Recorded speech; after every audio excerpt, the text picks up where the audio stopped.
Bom dia a todos e a todas. A aula de hoje será sobre a história e organização social dos Guarani dos Caingangue no Paraná. No século XVI, quando os portugueses e espanhóis aportaram nas terras que seria o Brasil mais tarde, as terras já estavam delimitadas pelo Tratado de Tordesilhas. Esse tratado propunha que todas as terras a leste do meridiano seriam de Portugal e a oeste da Espanha. Então, no século XVI, as terras do litoral, de uma faixa estreita do litoral paranaense e um pedaço da Serra do Mar pertenciam aos portugueses e toda a região oeste à Espanha.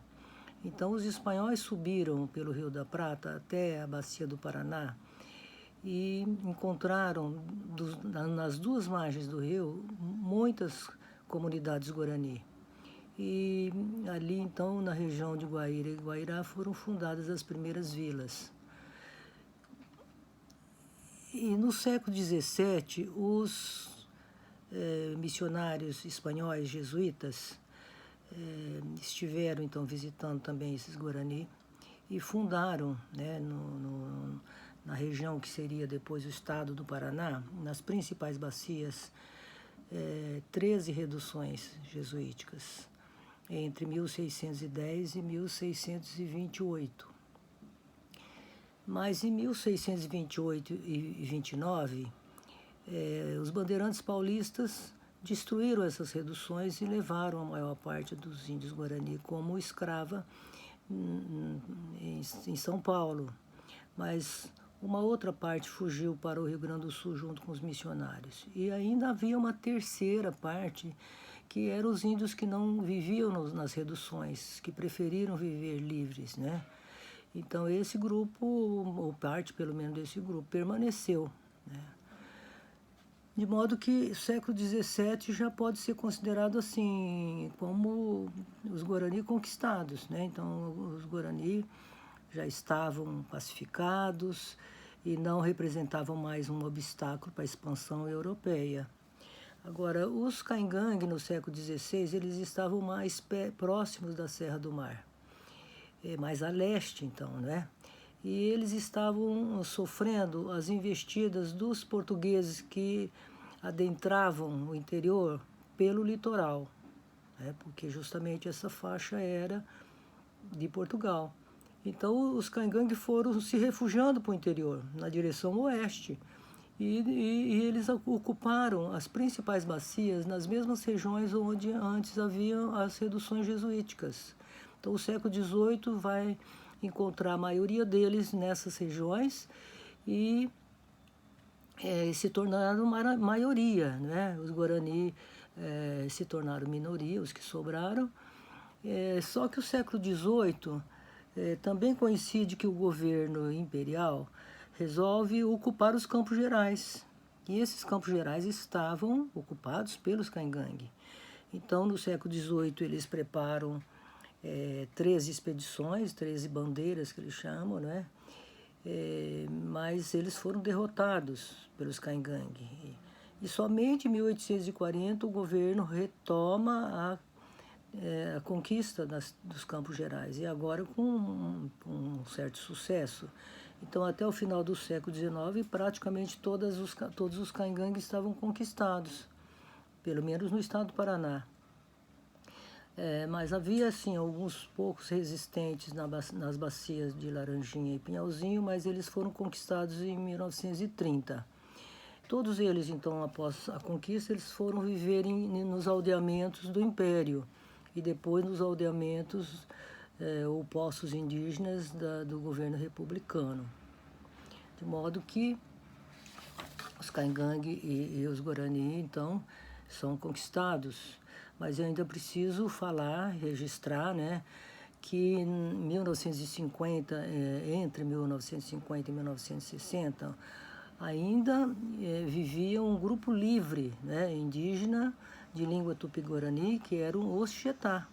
E o Xetá morava na região de Serra de Dourados, na região de Umuarama, né? E as companhias colonizadoras, né, que se depararam, né, com o Xetá, porque eles estavam loteando e vendendo as terras Xetá. E aí, através de políticas genocidas, os Xetá foram destruídos, né? E os 8 sobreviventes, eles só estavam vivos porque eles foram retirados quando crianças, naquela época, e foram criadas por famílias não indígenas e cresceram separadamente até se encontrarem na fase adulta e saberem, né, que ainda existiam sobreviventes. Então, agora sim, agora eu vou falar sobre a organização social Guarani Caingangue. Bom, os Guarani falam a língua Guarani, que pertence ao tronco Tupi e à família Tupi-Guarani. E eles vivem em espaços territoriais, que são os tecoá, como eles falam, né? E como eles são administrados pelo governo, os atuais tecoá são denominados genericamente de terras indígenas. Os Guarani constituem o maior grupo indígena no Brasil. Eles vivem nos estados do Sul, na região Sudeste, no Mato Grosso do Sul e ainda em regiões do Paraguai e da Argentina. Bom, cada tecoá reúne, ela se organiza através de famílias extensas, que é um casal e seus descendentes, né? Seria um casal de avós, né? Seus filhos, os netos, os bisnetos. Então, eles formam uma unidade de produção e de consumo, né? Mas como as terras guarani são muito poucas, porque todos os índios aqui dessas regiões mais desenvolvidas foram expropriados de quase todas as suas terras. Então, cada terra indígena abriga várias famílias extensas, mas todos os tecoás, eles, das várias regiões, né, dessa ampla região que eu falei, eles estão ligados pelo parentesco e afinidade e ainda são unificados por uma consciência étnica e religiosa, porque a religião é o centro da sua cultura, né? E cada tecoá, ele tem uma autoridade político-religiosa, que é o Nhanderu ou Caraí, né? E hoje eles convivem com novas autoridades que se chamam, em todas as terras indígenas tem, né, a figura do cacique e lideranças, que são novas autoridades surgidas do contato.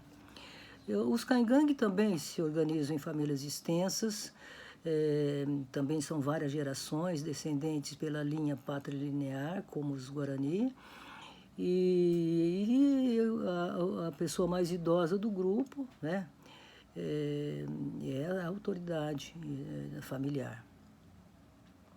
Bom, a chefia Caingangue de cada comunidade é chamada de POIN. Então, você tem várias comunidades, cada um com seu POIN, e cada comunidade vive numa unidade territorial e política que chama EMA, porque tem a aldeia, né, o aldeamento tradicional, que eles chamam de EMA, né, mas tem a base territorial, cada um com seu pó. Então, o grande território que unifica, né, todas essas comunidades é chamada Gá, né? Então, esse grande território Gá, ela comporta várias comunidades, cada um com seu põe, né? E os Caingangue também, então, se organizam em famílias extensas e cada família é uma unidade de produção e consumo. Eles têm as suas roças familiares e roças coletivas da FUNAI. E cada terra indígena comporta várias famílias extensas. Então, é muito comum nas terras indígenas Caingangue vocês encontrarem várias aldeias, inclusive, né? Então, eles se espalham em várias aldeias.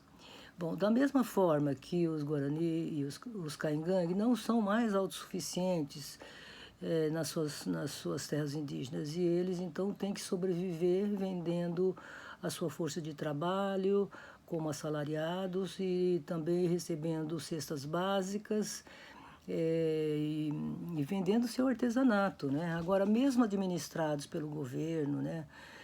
Conquistados, os Guarani e os Caingangue, eles continuam mantendo suas especificidades culturais e eles mantêm sua organização social própria, né? Bom, essa era a aula de hoje. Muito obrigada e até qualquer hora.